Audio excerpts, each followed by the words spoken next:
warahmatullahi wabarakatuh. Perkenalkan, nama saya Risalah Hasanah dengan NIM A1D52056, mahasiswa program studi Administrasi Pendidikan Universitas Jambi. Pada kesempatan ini, saya akan mempresentasikan tugas ujian akhir semester mata kuliah pengantar kebijakan dengan mengangkat sebuah kasus kebijakan pendidikan yang pernah mengguncang perhatian nasional. Judul yang saya pilih adalah Kebijakan Masuk Sekolah pukul 5.30 pagi di NTT. Evaluasi kebijakan pemerintah daerah yang diambil tanpa kajian akademis komprehensif terkait psikologi anak dan efektivitas belajar.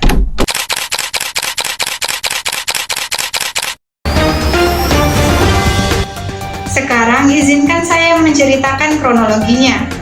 Pada 23 Februari 2023, Gubernur Nusa Tenggara Timur Victor Bungtilu Leiskodat menghadiri pertemuan bersama para kepala SMA dan SMK di Kota Kupang. Dalam pertemuan tersebut, ia menginstruksikan agar kegiatan belajar mengajar di SMA dan SMK dimulai sejak pukul 5 waktu Indonesia Tengah. Alasannya, dikutip langsung dari beliau, anak itu harus dibiasakan bangun pukul 4 waktu Indonesia Tengah supaya apa? Ikut etos kerja. Video pertemuan tersebut kemudian viral di media sosial dan dalam hitungan hari memantik gelombang protes dari orang tua siswa, organisasi guru hingga anggota DPR RI. Merespon tekanan publik, Kepala Dinas Pendidikan NTT Linus Lucy merevisi jam masuk menjadi 5.30 waktu Indonesia Tengah dan mulai diuji coba di 10 SMA SMK di Kota Kupang sejak 27 Februari 2023.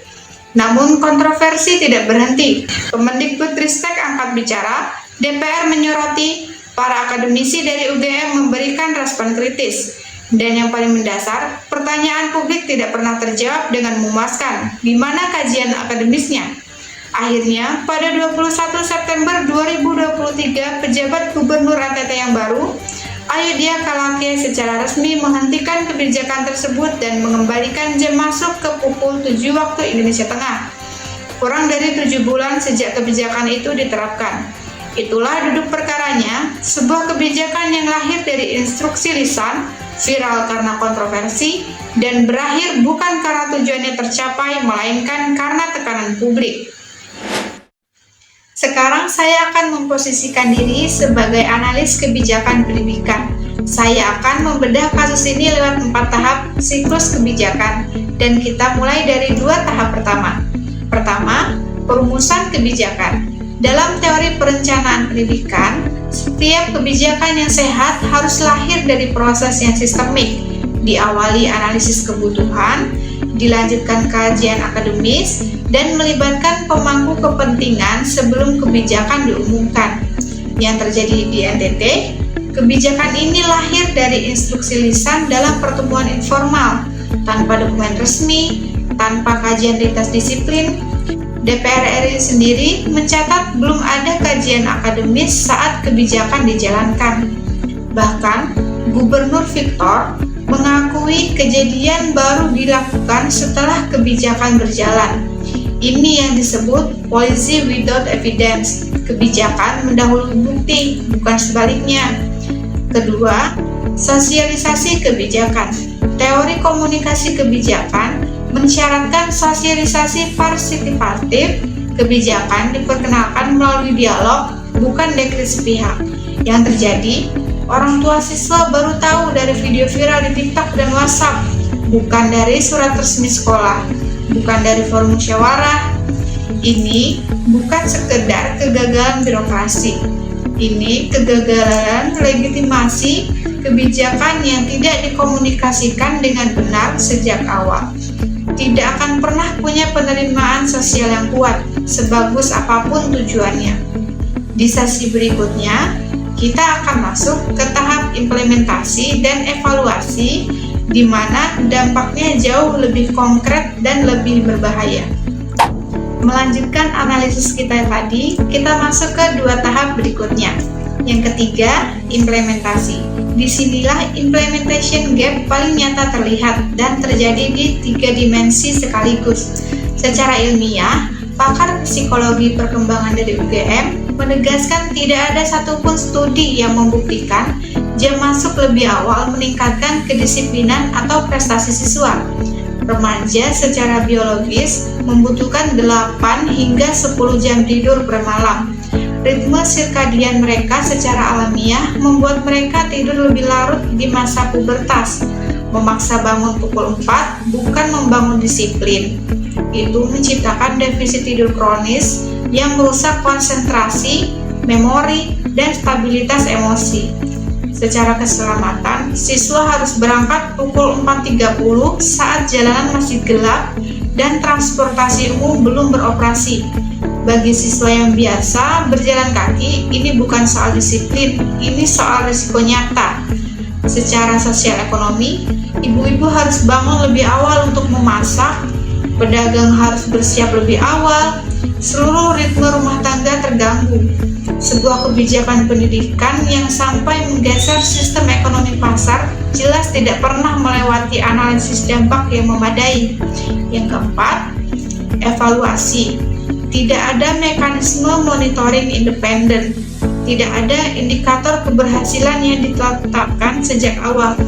Kebijakan baru dicabut setelah tekanan publik mencapai puncaknya, bukan karena sistem internal mendeteksi kegagalan lebih awal. Ini mencerminkan lemahnya akuntabilitas institusional dalam tata kelola pendidikan daerah. Kesimpulan analisis saya, kasus NTT bukan semata masalah jam sekolah. Ini cerminan defisit sistemik dalam perumusan kebijakan pendidikan daerah, di mana otonomi daerah tidak diimbangi kapasitas perencanaan yang berbasis bukti. Sekarang saya akan berganti peran menjadi Kepala Sekolah SMA Negeri 6 Kupang, sekolah pertama yang menjalankan kebijakan ini yang harus menghadapi sorotan media dan kekhawatiran orang tua. Berikut pernyataan resmi yang saya susun. Pernyataan resmi Kepala Sekolah SMA Negeri 6 Kupang, Maret 2023. Kepada seluruh orang tua atau wali murid dan masyarakat yang kami hormati. Kami memahami kekhawatiran Bapak dan Ibu atas kebijakan jam masuk pukul 5.30 yang kini berlaku di sekolah kami. Kekhawatiran itu sah dan kami dengar sepenuhnya. Kami tegaskan, kebijakan ini adalah instruksi resmi Pemprov NTT yang kami laksanakan sambil tetap mengutamakan keselamatan siswa. Tidak ada sanksi keras bagi siswa yang terlambat karena kendala transportasi atau kesehatan. Kami mengedepankan pendekatan edukatif. Seluruh masukan Bapak, Ibu, kami dokumentasikan dan sampaikan secara resmi kepada Dinas Pendidikan sebagai bahan evaluasi.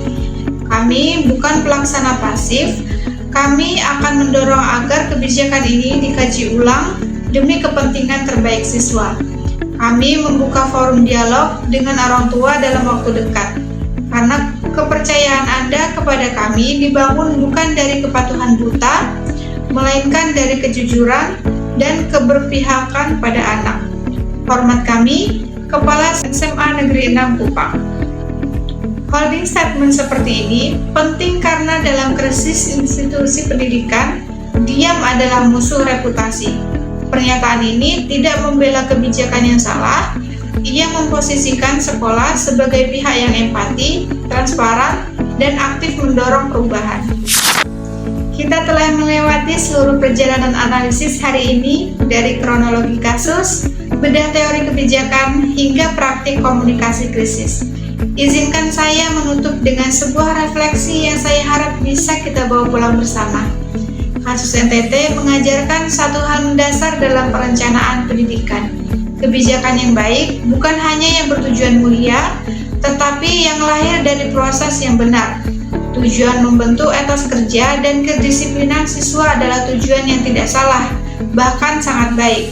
Tapi tujuan yang baik tidak pernah bisa membenarkan proses yang cacat.